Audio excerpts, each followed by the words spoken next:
Watching live, I look like a bit of a ghost, thanks to some technical issues not allowing me to use the normal webcam. Believe you me, that I don't actually look like a ghost, but today, this is just what we're at and where we are going. If this is your first time to Manufacturing Hub, welcome. If you've been here before, welcome back. The first 90 seconds or 2 minutes is what I call community comments to let everyone go ahead and get in the door. This week, we are kicking off data-driven sustainability, which is IIoT with a purpose. Really excited to go ahead and get into that topic of conversation. With that, we absolutely want to thank Phoenix Contact for going and sponsoring this theme. And again, if you are new here, have not been here before, our goal is to have an open conversation. We love to do our very best to bring chat questions in. So if you guys are in chat, you guys want to drop questions to Chris, Vlad, or myself, or just kind of want to talk in and amongst yourselves, we absolutely 100%, recommend and suggest that. Without any formal ado, officially, everyone, welcome to Manufacturing Hub. I am Dave. This guy up here is Vlad. This month, we're talking all about data-driven sustainability, which again is IIoT with a purpose, and we're very happy to have the founder of Mr. IIoT himself, Chris Misztur, on the, and I mispronounced that name, Chris, No, you're fine. as I promised I would. A little bit of meta Manufacturing Hub for all of our longtime listeners. Chris, welcome to the show. Thank you for being here. Thank you for having me. I appreciate being here. I haven't done one of these in quite a while, so it's good to kind of reconnect and see what the world is up to. Awesome. Thank you so much for taking the time, Chris. Before we dive into the technical conversations, could you give us a little bit of a background? How did you get into manufacturing? What was your path in the industry like, and what it is that you are doing today? Sure. So, right out of high school, I started working for a manufacturing company. In high school, we had our machine tool class and our CAD stuff and, all the automotive classes. And I was kind of, all that mechanical, hands-on stuff kind of sparked my passion. And it was a recommendation from a teacher that I go check out this couple manufacturing companies. And the first one was Parkview Metal Products here near Chicago, where they were making metal stampings, metal fabrication. And I thought I was going, to be actually working the mills, working the lathes, but it turned out that I got stuck on the IT side of things. And that's where the journey in IT and manufacturing started for me. Throughout my tenure there, did a lot of IT, then moved on to estimating of actual progressive dies and compound dies and different fabrication methods and components. Then that's where I got into systems engineering, systems design, more programming, developing custom programs, and then working with off-the-shelf programs, working inside of ERP systems, different ERP packages like Infor, Sightline, JD Edwards, different, all kinds of green screen stuff, AS400, and I was always kind of intrigued by the integration between those platforms and everything else in the manufacturing environment, whether it's a quality system, some other data collection package, maybe even time and attendance, or down the supply chain with EDI. So then did that for quite a while, moved on to a bigger company, and that's when started getting into when people wanted data off the shop floor last decade. That's when I started getting into more of the OT side of things. Mhm. So then, a lot of working closer with controls engineers, working with manufacturing engineers, seeing what it is they really want, how can we improve the efficiency of the processes, how can we understand what the bottlenecks are. A lot of lean manufacturing concepts happen at that time, and how can we apply those to better understand what our data means. And about the last of 2 years of the past decade is when I figured that some of the solutions that I was building, whether it was, at that time it was Ignition, JD, some of the tools within JD Edwards. What else did we use? Custom stuff, Ledger's custom stuff. Mm-hmm. And Splunk. Splunk was our kind of go-to for visualizations, and I figured that the solutions that I was building did not scale, and that's kind of when I made the decision to, hey, if I go off on my own, I'm taking a risk, but I know that the lessons that I've learned, I kind of spread to the community and educate others as well about some of my mistakes, some ideas that I have, how we could do things better, differently, that might not necessarily align within a corporate culture, right, where you kind of have to follow a path and it's difficult to deviate from it. And that's where I started Mr. IoT. About a year or so later, I finally convinced one of my co-workers, Chris Misztur, to come along for the ride with me, take the risk. And we've been running Mr. IoT. We have now 5 full-time employees. We're looking to, with the volume of work and some of the changes that are happening, we're looking to double our headcount this year. And it's been challenging finding people and finding the roles for those people too, because things are so dynamic. Like, we're not just focusing on custom software. We're not just focusing on hardware. We're not just focusing on the data collection aspect. So I think for us is really, I think it's dynamic because we're still finding the niche of what it is that our customers really want and which parts of those can we kind of rubber stamp to where, if we do it once, we can do it again quickly and be able to improve on it and not re-implement something from scratch. So it's a very fine balance. And that's where we're at today. We do have a software platform that we've open sourced. It's called Ladder 99. It's on GitHub. It's going through several different changes right now because of architecturally, what we did is we focused on MT Connect in the very beginning. And what we're finding is that the people that are just now starting on their digital transformation journey, they're kind of making a lot of the same mistakes that we've made in the past, I've made in the past decade. And it's not just a simple, hey, let's give you MT Connect and standardize the data vocabulary across every asset, every process, and here you go, everything's fine. I think it's a journey that people are learning on what it is they want. Some people want OEE, some people just want to know when their machine's going to fail, when some of the components might fail.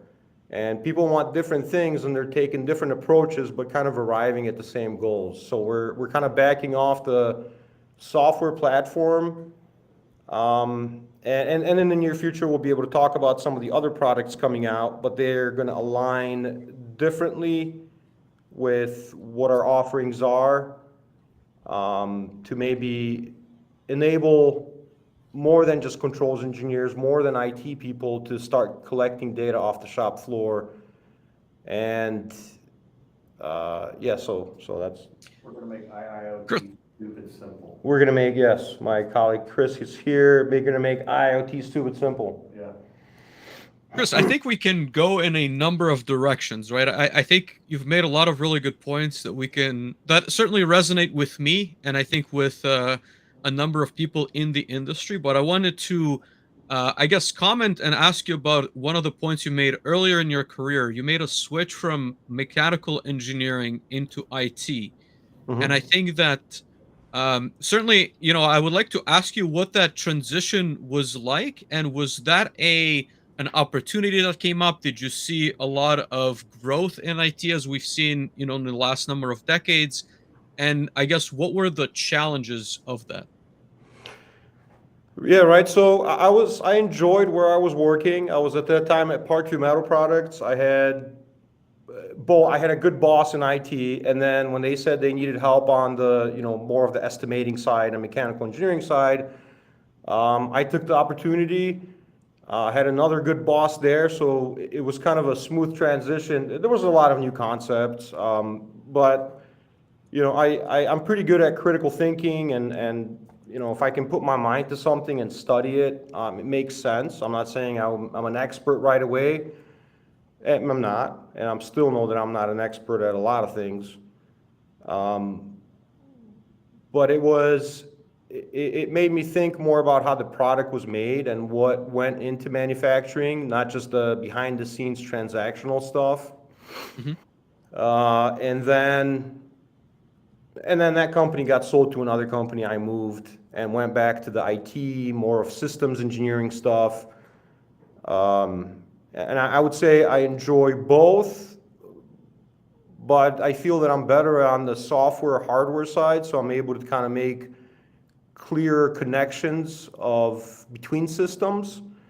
And really, I think when it comes down to it, what's important is not the system itself. It doesn't matter if I'm dealing with a SQL database or a flat file. What's important is how the systems interact and how can you make those connections sustainable for the next 20 years.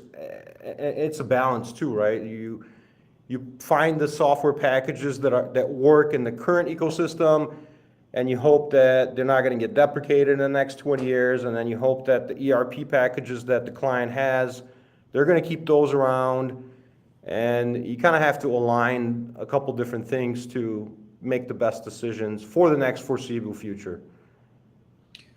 Yeah, I would certainly agree. We have a comment on LinkedIn. Somebody, Frank Gia says, same here. I'm a mechanical engineer by education, then gradually transitioned to MES control systems, and then IIoT, and now manufacturing analytics. I certainly think that there's a ton of value in data, and I think that if I were to split people into two camps, I think that there's those who truly understand the value. They've seen the advanced systems that can gather the data and sort of present the data in a way that can allow you to make business decisions.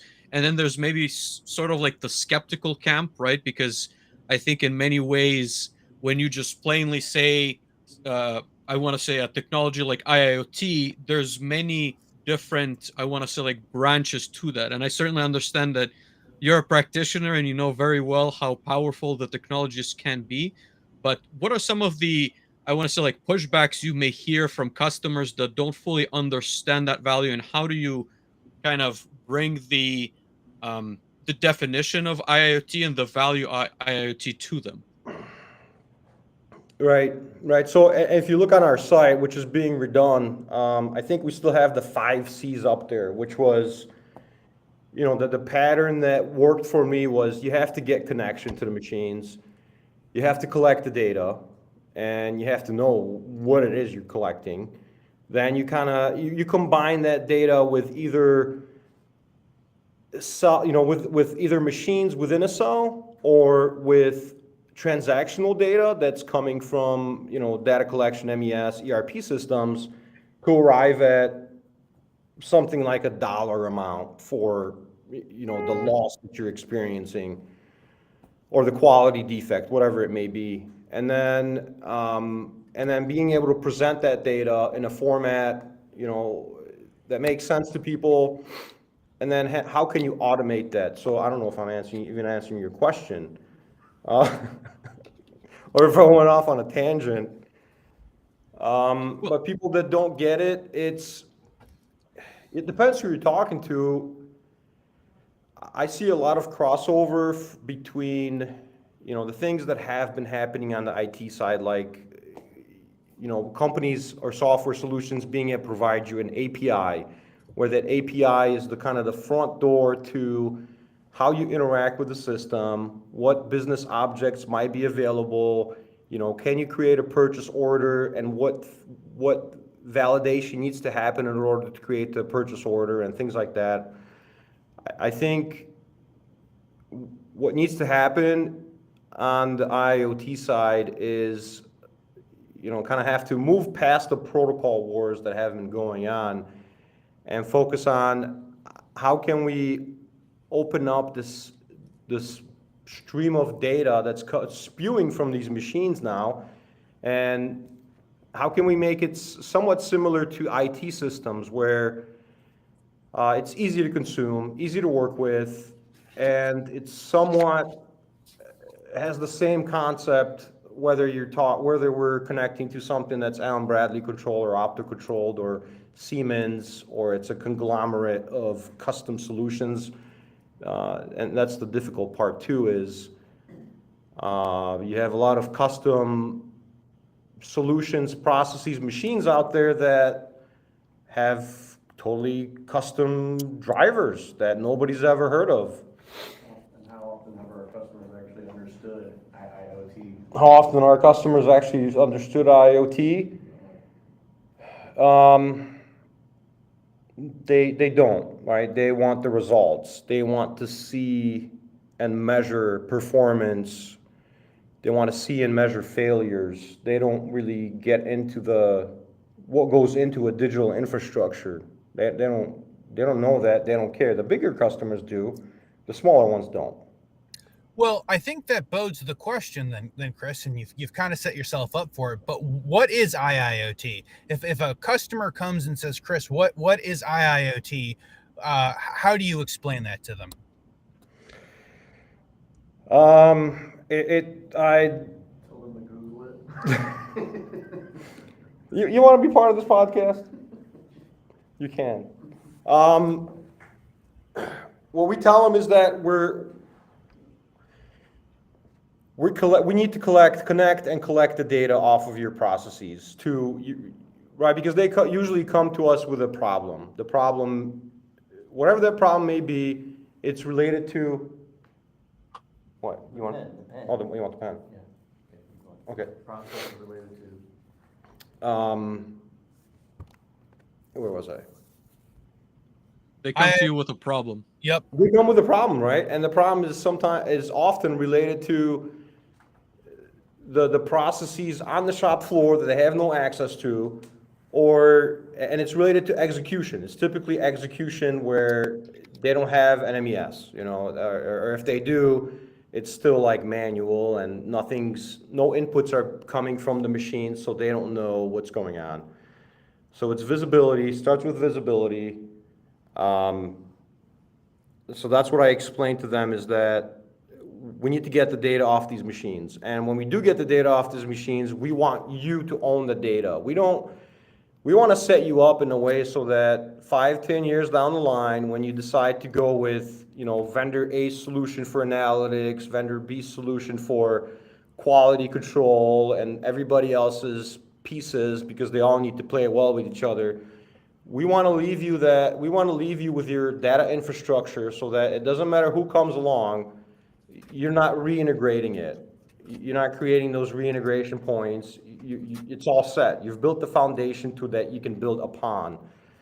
And the closest that, from a couple of different projects, the closest we've come to building that foundation, it did involve MT Connect. And it's not about the protocol, it's not about the data representation, it's about the meaning of the data. So if I can lay out a structure that this process has 5 different controllers, each controller has 4 different spindles, I can represent that with a data dictionary that MT Connect gives me.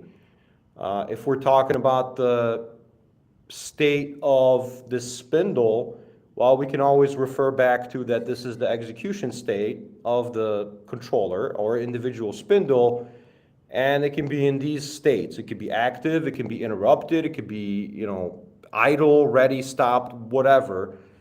But we can always fall back on the model and the documentation behind the model, and I believe what that's allowed us to do is business people and non-business people alike to start speaking the same language about the process. Maybe not about the enterprise as a whole, but at least from a machine point of view, speaking about it in the same language so that there's no misunderstanding.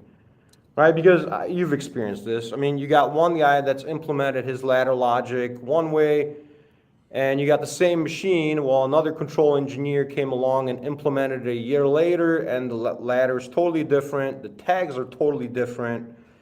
So what we want is our customers to own their infrastructure for the next 5-10 years so they can actually make progress instead of revisiting the edge, I guess you could say, every single time that they want to add another consumer of data or information.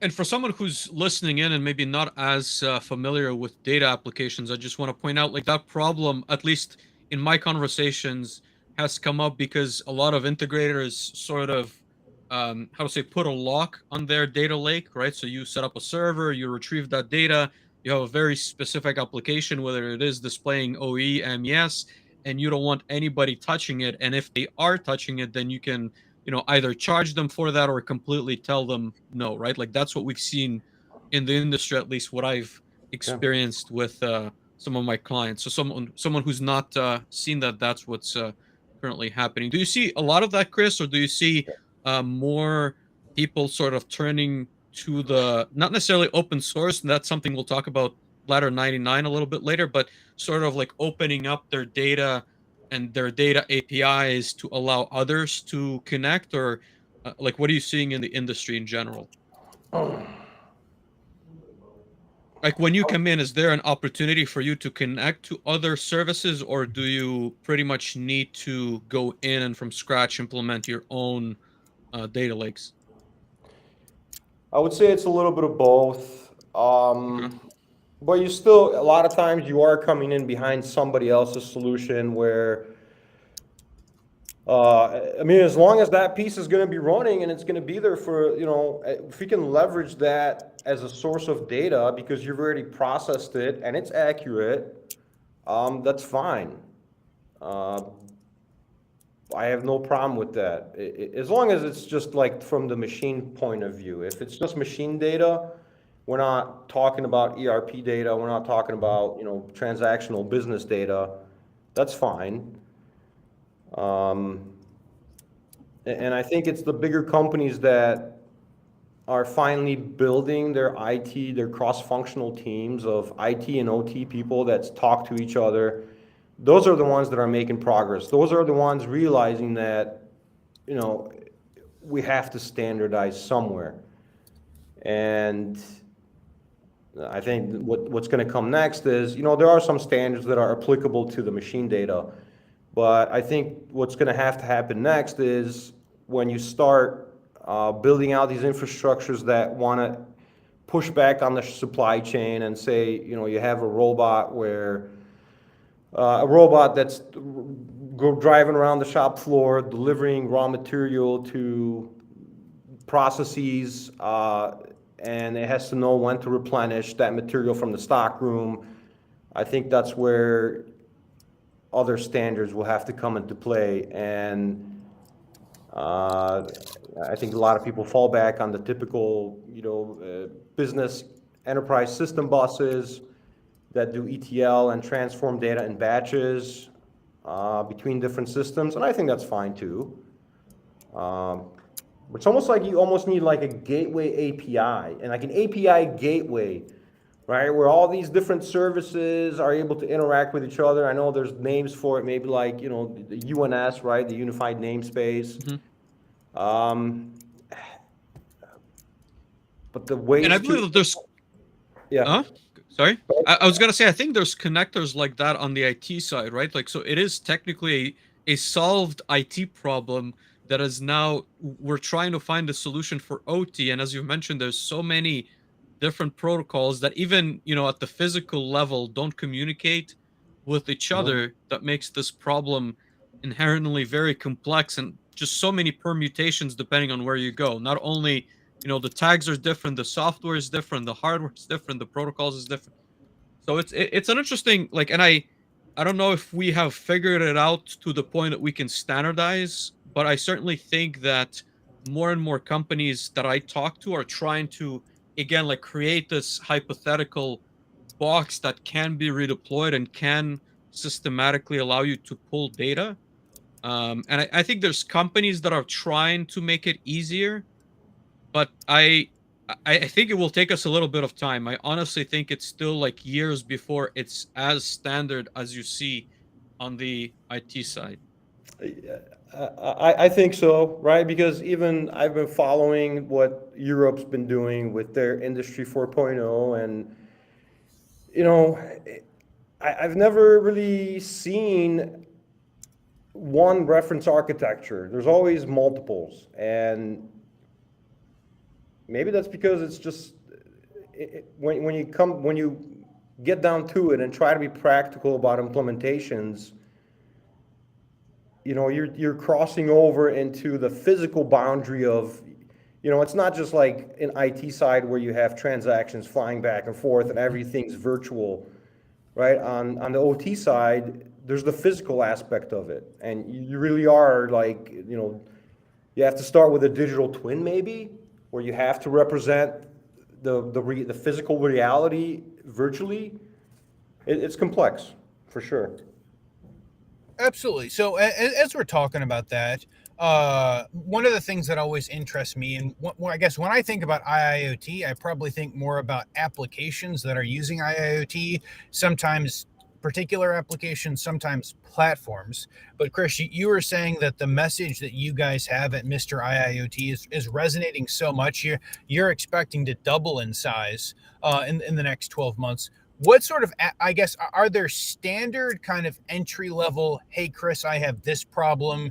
Can you help me with this application that you guys are getting initially?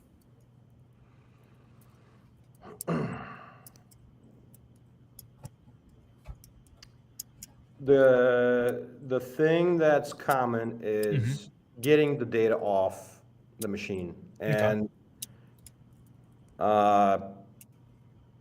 for us, that's MT Connect. Yes, there has to be an adapter. There has to be an adapter to adapt from the source data into MT Connect.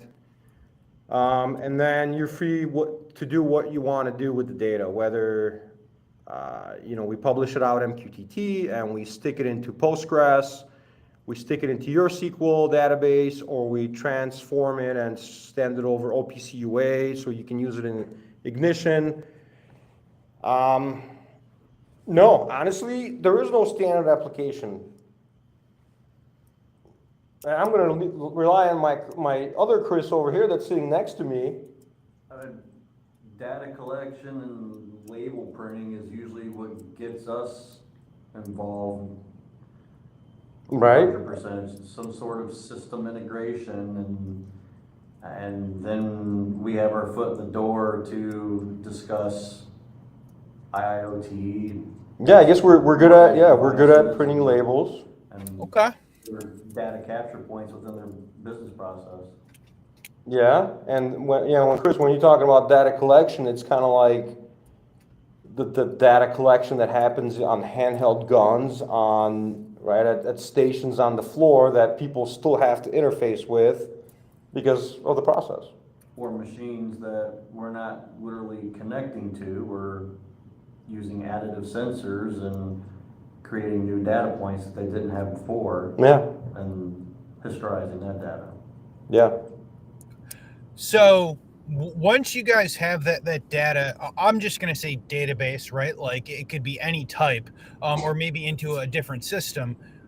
Are there typical things that you do initially to help your customers once they've collected that data? Do you see similar applications over and over again after you've collected this data?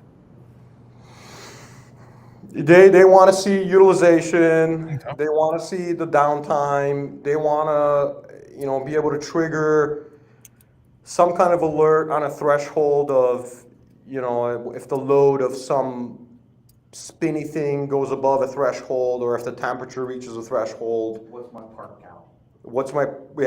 How many parts have I produced? That's a good one because there's scales, right? So weighing scales. We've done a lot of weighing scale integrations. and trying to convert those folks to, you know what, you can count these pieces 90% of the time. I still get that, you know, maybe you need to process them in batches when if they leave the building or come back, you need to weigh them.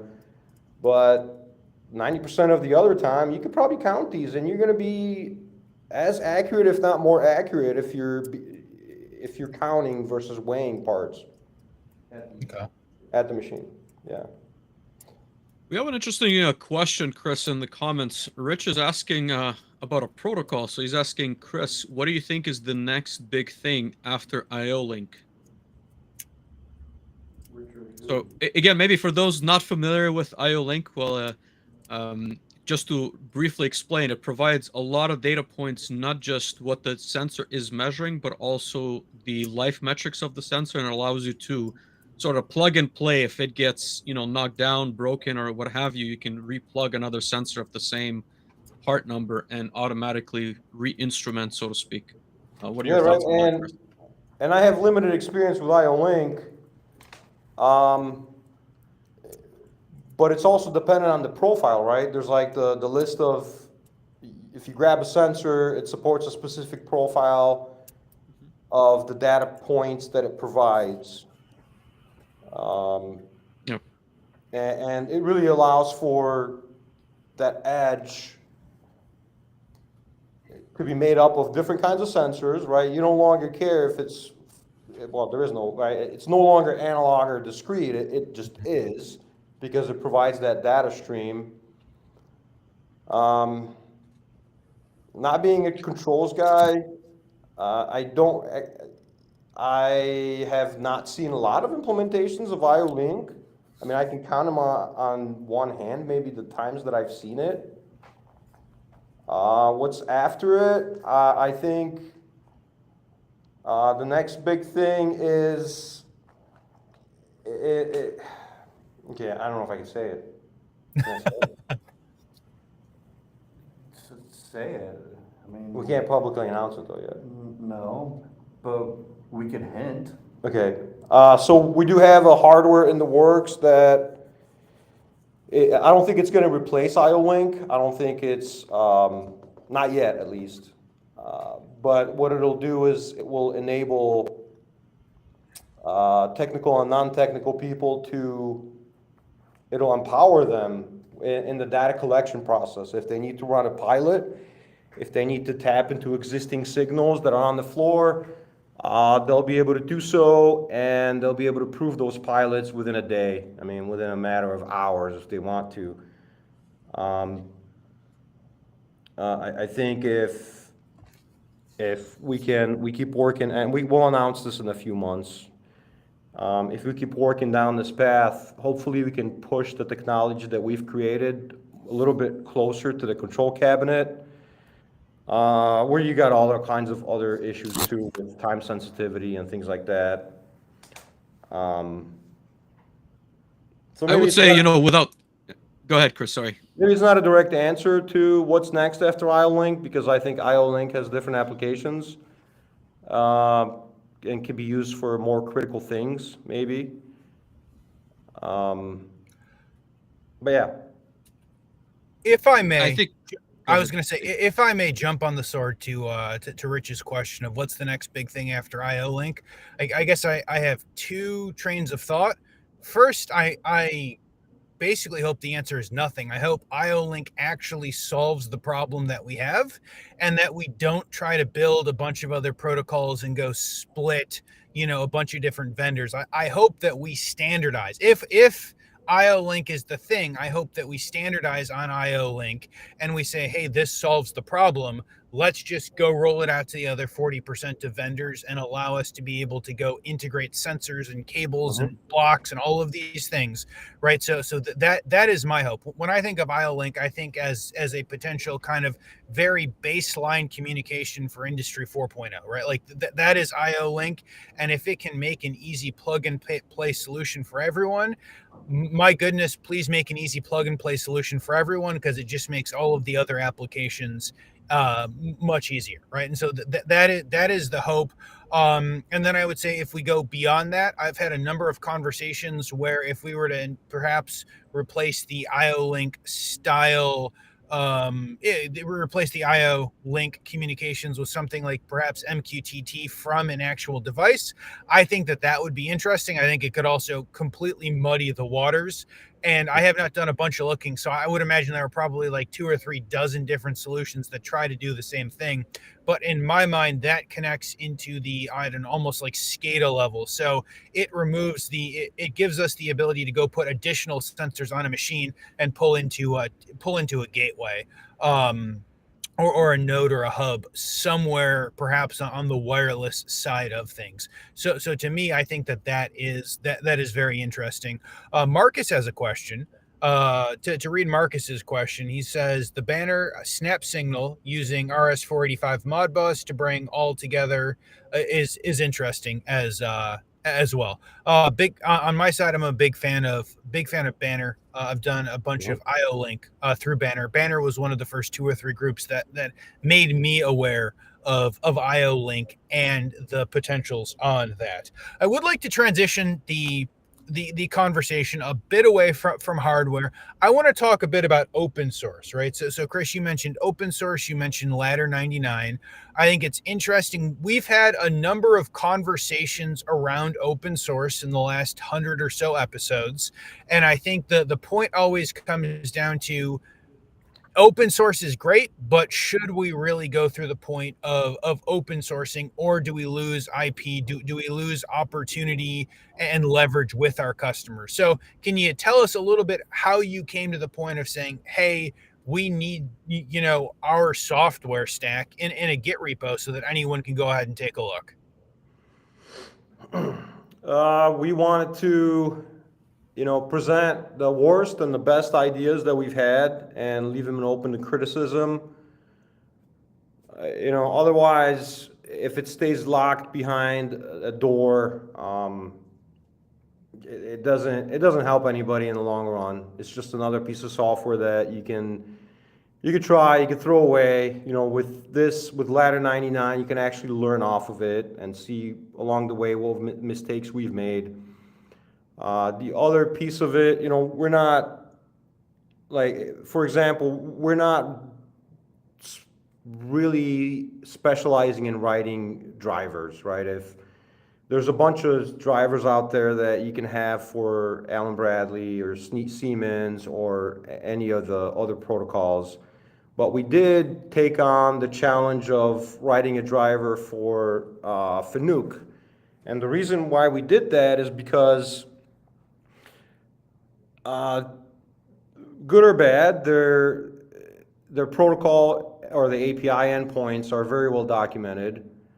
And the challenge was complex enough to where you had a single API that dealt with a dozen or so different models of CNCs, and behind the API, CNC controllers, and behind the API, there's a lot of bit fiddling that had to happen. And we wanted to see, can we take a single data source and be able to push it out to MQTT, just JSON, then be able to push it out SparkPlug-B, push it out at the same time to InfluxDB and to an MT Connect agent, and how can we copy and paste that to other protocols as well, where you already have open source libraries for Ethernet IP, Modbus TCP, whatever. So for us, it's about educating our end users, educating our customers, and letting them to make the best decision that they can. The longer we keep all these different knowledge things a secret, the longer that people are still going to be confused about what to do and what decisions to make on their own.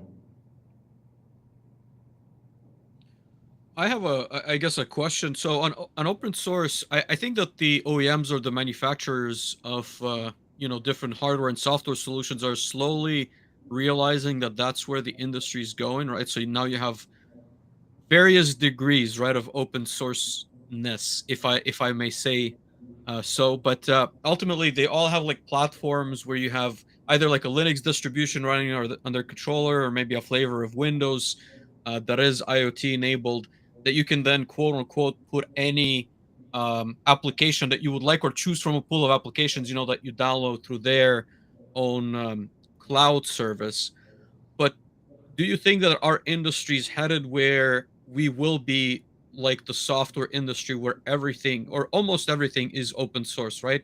So you can, I think, look at any platform that has any even enterprise level software product, and they do provide this either like community version or like open source version under a certain license that allows you to at the very least like test the product. And I don't think we're there yet, but do you think we're headed that way, or do you really think that maybe this pool of applications that you can load on a module is where the industry is going to land? No, I don't think so. I don't think so. Because there's, to an extent maybe, but in the end, the big companies, they have a lot of expenses and they have to support that with some of their closed ecosystems. I mean, Mhm. I'm surprised that even something like .NET, right, finally got open source by Microsoft, and it's for the better because look, now I can run .NET basically anywhere, and I can actually, if there's an issue, and that's where you start getting into issues, right? Because you have all this cross-platform capabilities, but who's actually testing it? Who's maintaining that stuff? And it's got to be the community that's using it. Otherwise, it just, to me, I think it becomes that there's bugs and issues that nobody will ever resolve, and they'll abandon it because they can't use it how they want to use it. So I I think think it's so for too. yeah. Dave, what are your thoughts on that? I think that we bring up a bunch of good points. Again, I think that we will see more segments open source. I think that it is difficult in order to. I think that it is difficult to go ask people that have spent a bunch of money on things, legacy hardware, software wise, to go open source everything and then still provide the same levels of support that we see some large vendors provide. And so, for a combination of that, and also because that is basically entire businesses in and of itself. As much as some of us on the technology side would hope that it goes open source, I'm not sure how much open source we are possibly going to be able to find into the future. But with that, we do have some people to thank before we continue this conversation, and we want to thank the folks over at Phoenix Contact for sponsoring data driven sustainability. The All Electric Society, AES, is revolutionizing how businesses operate by bringing the power of industrial automation to the world. Phoenix Contact is consistently innovating reliable and cost effective products to streamline production processes and increase efficiency. With AES, businesses can take advantage of high speed automated production lines and more efficient energy management systems, which can drastically reduce overhead costs and improve overall productivity.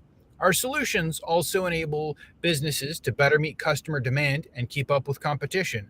The All Electric Society is transforming businesses and driving the future of automation. Open control platforms such as PLC Next technology combine the two worlds of information technology IT and operational technology OT with the promise of future data driven responsibility. PLC Next can access machine analytics remotely and securely, making your business more sustainable. Whether viewed remotely through a cloud dashboard or on-prem at Machine HMI, PLC Next can also help you find insights that can make your factory more eco-friendly and efficient. Unlock a sustainable future with data-driven insights. Harness your existing analytics to elevate your business and propel your plant into the future with secure, safe, and sustainable remote access and monitoring. Transform data into actionable insights and maximize your data for better decisions and eco efficiency. I think that is a new word on my side, but no, we absolutely want to thank Phoenix Contact for sponsoring this, and for on Vlad and my side helping to deliver the concept of data driven sustainability and data driven responsibility, which is absolutely exciting, and we will completely dig into more of that as we get further into as we get further into the themes. You guys can go ahead and check out Phoenix Contact for that, and absolutely check out the PLC Next. Shameless plug to the Solus PLC Next course. Vlad, go showcase the PLC Next behind you. Go check out solusplc.com to see the Solus PLC PLC Next starter course. You guys can also check that out on YouTube if you guys are watching on the Solus PLC YouTube. Hello, Solus PLC YouTube. With that, Chris, I think that it's interesting, right? So we were talking about open source. We were talking a bit about applications. I think that you mentioned earlier, as you were talking about needing to grow Mr. IIoT. So when you guys look to grow Mr. IIoT, what are the skills that you're looking for? So you guys are looking to fill some roles. Are you guys looking for like IT skills? Are you looking for people that know what Git and GitHub are? Are you looking for people that know what the hardware is so that we can add sensors to machines so that we can go push it all up to the cloud? I feel like there are 1,000 things on a wish list that anyone could have, but what are you guys looking for? It's hard to find somebody like us. We want somebody like us, right? But so there's different, like recently we hired a junior developer who's a front-end guy, and it wasn't, and he's good. He's good at what he does. But the other thing is that he can pick up the things that he doesn't know. And as long as, Chris and I, let's say, are there to support him with questions that he has, like right now, he's been working on hardware stuff. He's also been working on integrating with ERP stuff. And as long as we're there to help him along with questions and knowledge that he might not have, he's fine. So it's more about the willingness to learn. You still kind of want to come in with programming, some kind of programming experience. Maybe having spent some time with your dad turning a wrench in the garage, because that always comes in handy. And as long as you can read documentation and are not afraid to ask questions, then you're fine. Let me ask you a broader question to maybe expand on what Dave was asking. So in the general, I want to say like industrial world, when it comes to data integration, what are the heavy lifting challenges, right? Like, is it again understanding the process? Is it setting up that IIoT like infrastructure? Is it even deploying on-prem or in the cloud servers? Like, where do you see maybe the industry lacking expertise in the next like decade, where it's going to be really hard to find, I think, someone who has an IT and OT understanding.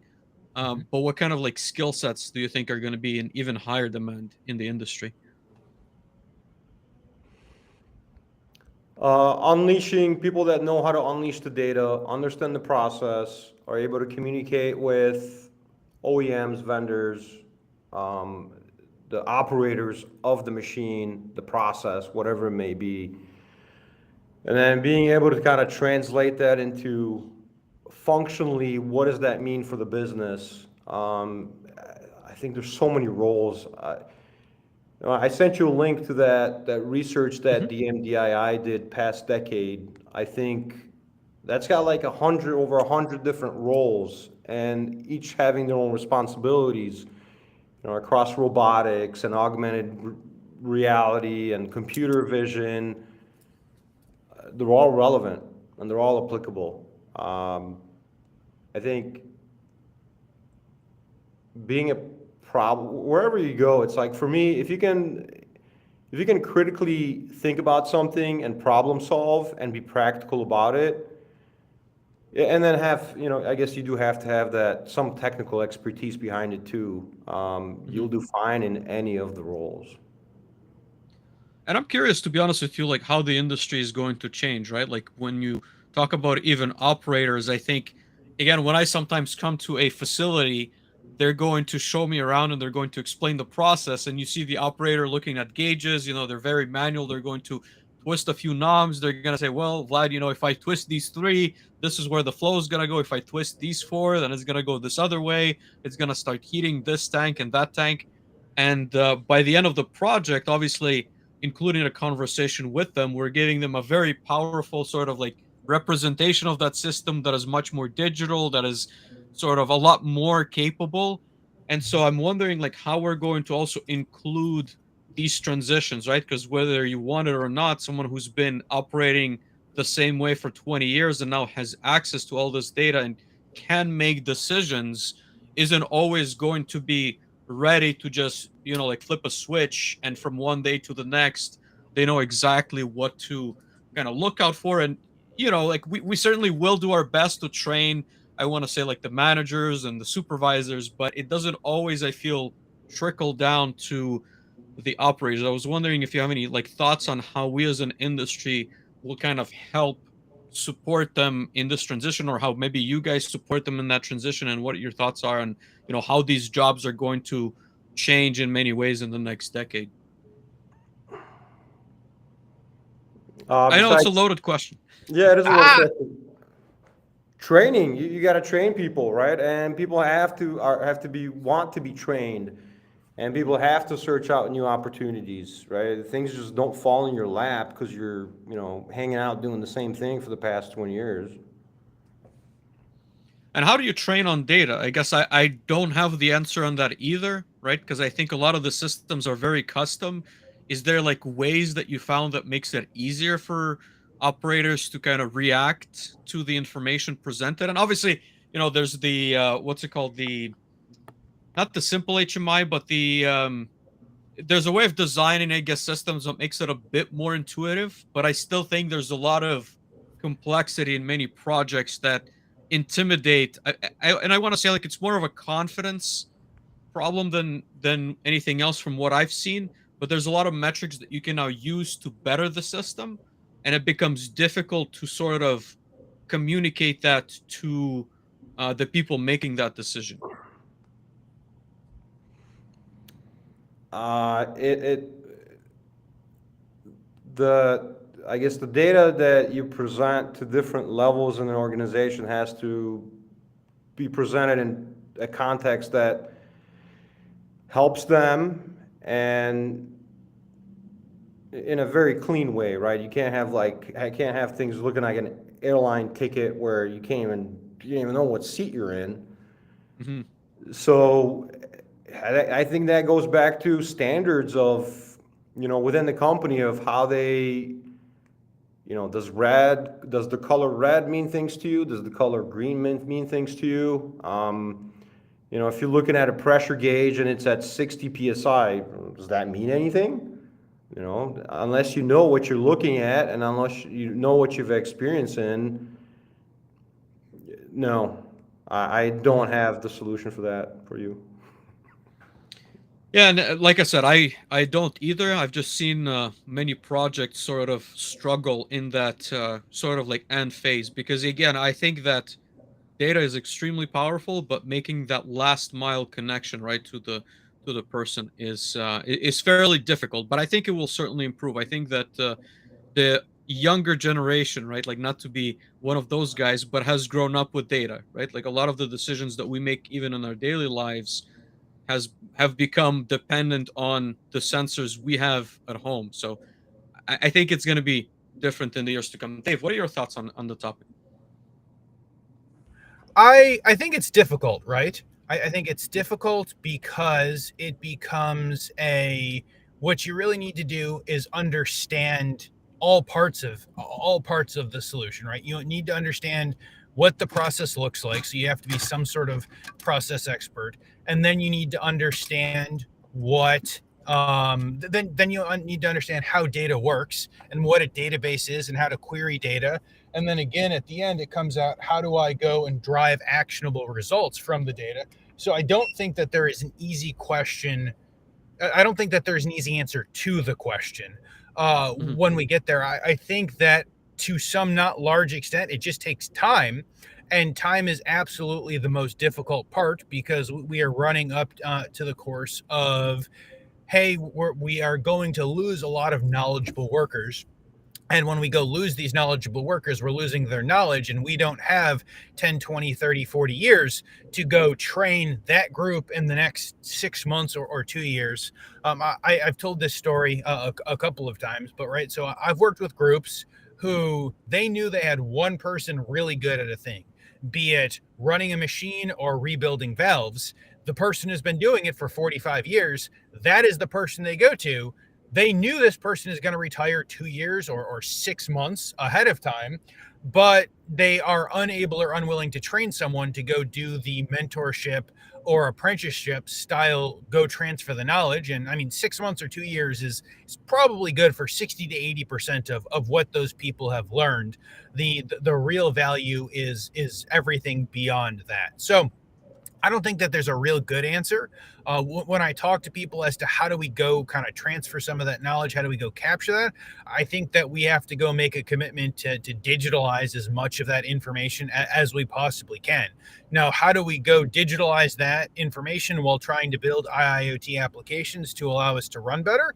That just becomes a function of time and money. And I think, in my experience, that is some of the most difficult kind of propositions that we go find as we have of, hey guys, we need to go do a couple of things, right? We need to go track, machine efficiency, machine runtime. We need to go track OEE. We need to go track parts counts and weigh scales. And we can put a number to that talks about how valuable it is. Like, this is going to make the organization $500,000 over the course of the next 6 months.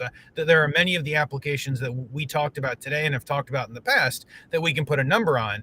When we say, hey, what we really need to do is take the next 6 months and do as best a job as we possibly can, adding 20% to the workforce so that we can capture the knowledge of all of the workforce that is super knowledgeable, that becomes hey, it's going to cost $600,000 and we're not going to go see a return for 2 years at best. And best case scenario, we continue to run at the same rate, maybe slightly better than we are now in 2, 3, 5 years when everyone else up and retires. So I think that is absolutely a difficult proposition to make. And when we talk about kind of 2, 3, 4 layers of skills, those people basically become unicorns, right? So basically what we need is someone that we can go drop immediately into this skill set, when at the end of the day, there is no one that can go and immediately drop in who has that skill set. So I think it's one of those problems that doesn't have an answer that anyone's going to want to hear. Yeah, and maybe it's simpler than that. I mean, maybe it's just the evolution of new generations coming in. They know to do things differently, and they're gonna do it differently, and everything else will adapt to it. I don't know. I think it'll be interesting to see, Chris. I think that there will not be a lack of opportunities for integration, for IIoT, for any of the things that we are talking about in the next 5 to 10 years, especially as we go watch generations transition out of the workforce and into the next workforce. And we see if we can actually hold current generations for 5, 10, 20, 40 years. As opposed to much shorter periods of time. Based upon the conversations I've had with facilities, I'm not super bullish on the fact that we're going to go find the next generation to go work in the same plant, the same shift for 40 years. But we will absolutely see as we get on and talk about that. But I kind of want to transition this into a career advice, a career section, right? And I feel like we were already talking about that. And I will ask Chris kind of for your best career advice. But before I ask for like your best career advice, if you see people interested in the IIoT space, or perhaps you've got a junior developer, as you just mentioned, is there a knowledge gaining, a knowledge transfer path that you suggest that they go through, either internal stuff or courses or something else, in order to learn more about what Mr. IIoT is doing and what IIoT is going to be into the future? Are you saying like internally, like is there a knowledge transfer? I guess I'm saying internally, is there a path when you guys bring on a junior person to help ramp up their skills or upskill them that you would recommend to other people interested in learning more or understanding more about IIoT? No, it's kind of train them as we go. Throw them into the fire and see how long they last. How and we're deep do there you to throw them support in? you along the way. Yeah. You know, you can watch all the videos you want, you can read all the books you want, but until you put it into practice and experience it firsthand, it's all about experience for me. But we're there, right? We're there, and we guide it. And one thing that our team is good about is documentation. So projects that we've worked on before are documented. You could review it. We learn from them, right? You don't necessarily know, if you're just coming on, you're not going to know what we learned 2 years ago, but we help you not make the same mistakes. You're still going to make mistakes. It's fine. What's And the biggest gap on that side? I guess my thought would be the industrial protocols must give them a difficult time, or just understanding how the OT side is sending data or transferring information, or what's been the biggest challenge for them to maybe wrap their minds around on the, like, from going from IT to OT, let's say. Right. Yes, it is about getting out there on the floor and seeing how the whole thing functions. And then underneath the hood, yes, what are all the connections being made? And what are the limitations of these protocols? Um, yes, that is one of the bigger ones. But then on the other side, on the analytics side, it also gets very complex when you're looking at data over time. And how do you not make, let's say you're working with time scale, and how do you not make, queries that will take 30 seconds to run, and how to leverage some of the higher level functions. I think that's experience as well. Mhm. No, go ahead, Dave. Go ahead. I was going to say, I think that's interesting, right, Chris? So we ask lots of career advice. As you know, it's something that we ask for everyone, and I think it's very interesting to kind of get everyone's perspective. I guess one of the things that I feel like we've heard over and over again is it is very much experience, right? There are courses, sometimes there are certifications, sometimes it's go get your ME or your EE degrees and then go make the jump in. But I think over and over again, we have heard that many of the best people that we've talked to is very much a learn by experience or trial by fire sort of conversations. So 2 weeks ago, we had a conversation with Bernd. Bernd is from Germany. He currently works for Siemens, but he said one of the best things that he did out of college was go work for a smaller integrator because they had the ability to go do a bunch of different things, right? Like it's you're going to learn everything either very quickly or you won't be working here for an extremely long time sort of opportunity, and that is different from some other people who went and spent 3 or 4 years going and doing different kind of circuits around some of the larger companies, going and trialing it out to see where they would want to end up. I feel like many people all end up in the same place because most of us go have a variety of different samplings from a variety of different groups, be it in the same company or different companies over the course of our career. So I think that's interesting. But so maybe looking at that experience side, what is the best? What's the best career advice that you have for someone either looking to get into automation or manufacturing or IIoT? I would agree. If you're a person that's willing to learn and willing to try a lot of things and learn from it, a smaller place would be ideal for you. If you're a person where you're just kind of looking to ride it out, yeah, go work for a couple $1 billion company and do as you wish, right? It's all about how much you want to learn. Career advice, moving from either side to the other side. That's another one where make friends. Make friends so is this a question like if you're still trying to find the job or if you're in somewhere and want to switch to the side? I guess join a community, right? Any community that is what you want to learn, what you want to do next. There's people there that want to help, there's people out there that will guide you along the path. I don't think, I mean, To me, I got a 2-year college degree. After that, I was like done. School's not for everybody, right? If I wanted to be a doctor, I get it. I have to be in school, and then I have to practice for years and years to get good at stuff because you need that book knowledge. And a lot of things that we do, you can pick it up on your own. There's more complicated topics that revolve around, if it involves higher level math, you should probably stay in school. If it's concepts and how to make those concepts practical, you can pick that up on your own.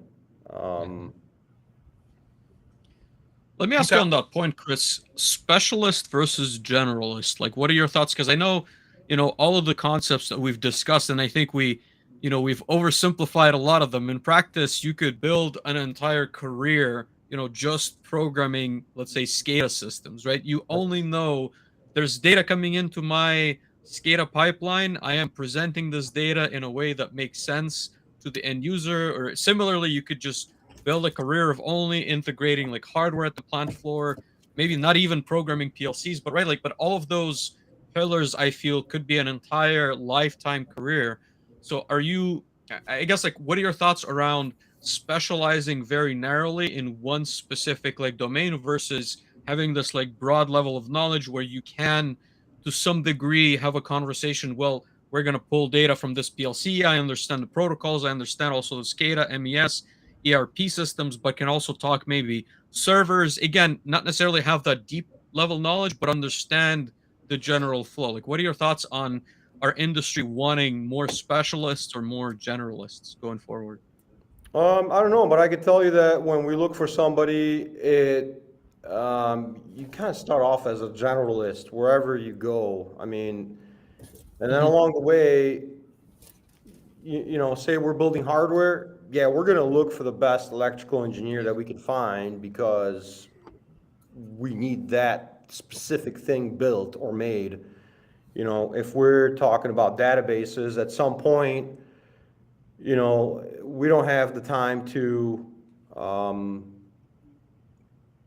become 100% proficient at, say, timescale DB, so we are going to go look for a timescale DB expert that's hopefully done this a few times before. I don't think there's, specializing in something and becoming a super hardcore expert at it. I think it only gets you so far, right? Because it kind of limits you to the opportunities that you can have. If you become a generalist, then it puts even the same, even a bigger burden on yourself too, because yes, you can talk about a lot of different things, but when it comes to practical implementations, do you really understand what the limitations are of that, topic or subject to give the best advice? That's why I think sometimes we're best leaning on the experts that are experts in their field, in their specialty, to help us along the way. I think it takes a team of both. Mm-hmm. Let me ask a kind of a follow-up question, Chris, right? So we had a conversation about go learn by doing. If you're willing to go get thrown in the fire, get thrown in the fire. I guess I have had a number of people come up to me and say, "Hey, Dave, I don't have a lot of experience, but I'm looking to get into the industry." Right.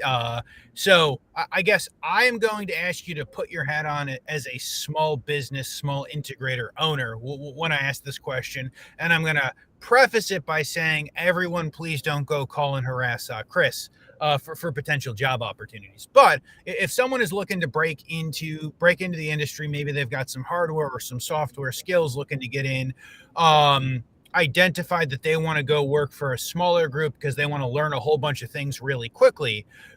What's the best path for someone to approach a smaller integrator? Is it, they should email you?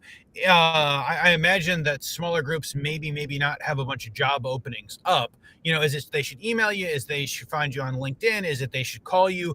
What is your preferred method for someone to come and say, "Hey, Chris, it looks like you guys are doing really awesome stuff. This is my background. I'd love to have a conversation about coming to work for you"? I would say LinkedIn, right? Or a phone call. I mean, I don't mind picking up the phone ever. I'm open to having conversations with anybody. And if it's something that like, and it's weird how things work too, right? Just because I don't have a place for you doesn't mean Mhm. that I don't know somebody that is looking for somebody.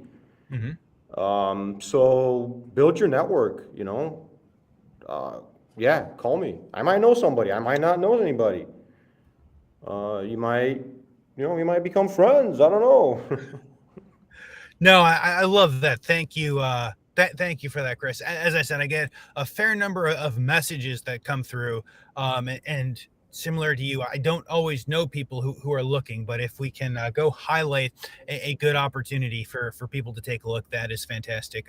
Next question I love is I'd love a book recommendation. It's one of my favorite segments. I used to force Vlad to go download all of the books on Audible form, and then he used all of his Audible.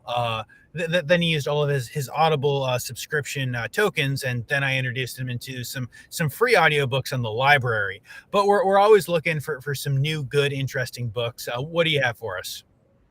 Yeah, so I was thinking about this, and there's so many technical books out there. I don't even know if people read books anymore. I know, like, my kids, seems like they don't.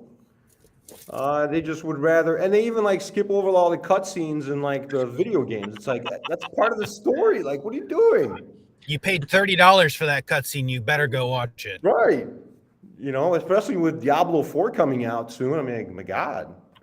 Uh, I so I skipped the thought about, cutscenes for what it's worth. You're yeah, a monster, Vlad. yeah. I thought about it, and then I thought about, what is it that's very common across people, and I think it's, just our day-to-day life. Like, work is a part of it. It's fine, and how happy you are at work and how happy you are in life. I think that's what matters. So my book pick for the day is going to be The Power of Now by Eckhart Tolle. Um, it's not overly spiritual. It's not overly like esoteric. Mhm. It's a one dude's journey about inner peace and how, especially in America, right? I grew up in Poland where time flew slower. Time moved slower. Moving here to America, time moves so fast, and it's so weird.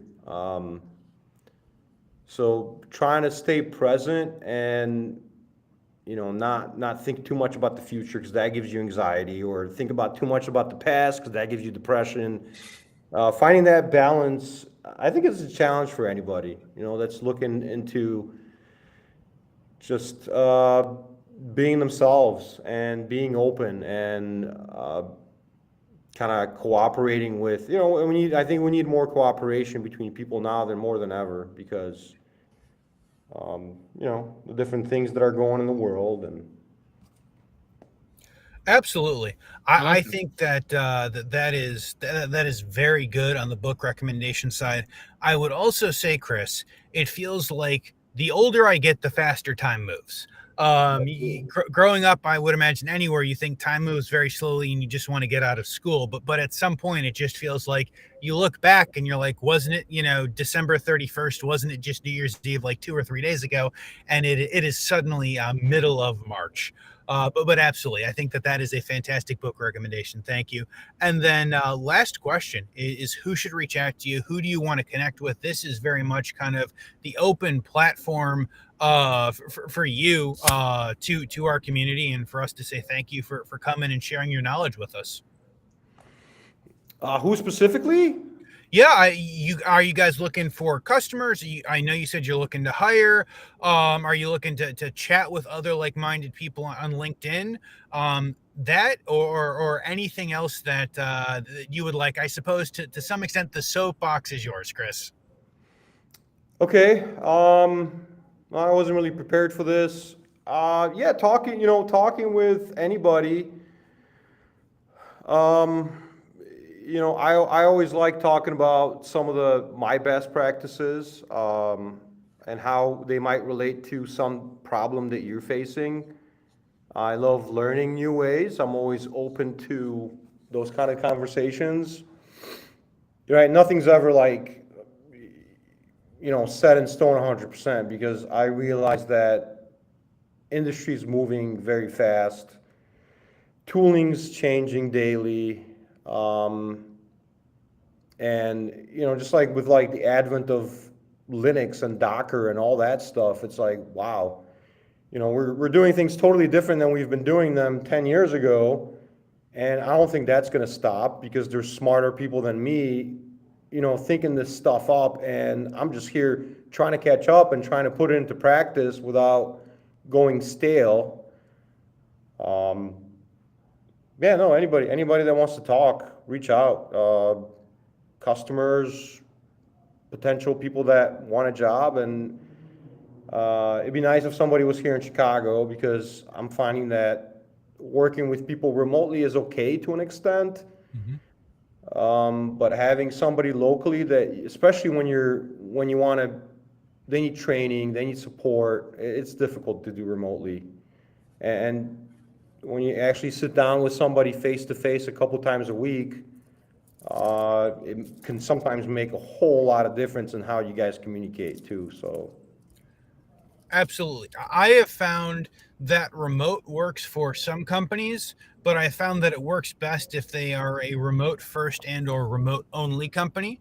But even having worked and run some smaller remote systems integration companies, at some point it's difficult because you have to get hardware and other items in people's hands. And so perhaps instead of having one or two in a lab, you now have to order, I don't know, 15 starter kits of something and go disperse it throughout the entirety of the United States and hope that the people can go get them set up and figure out all of those things. So I think that is awesome. I would also imagine, Chris, that there are probably a number of folks in Chicago, just based upon the size of Chicago, the greater Chicago area, who are both listeners and would probably be interested in having conversations about that.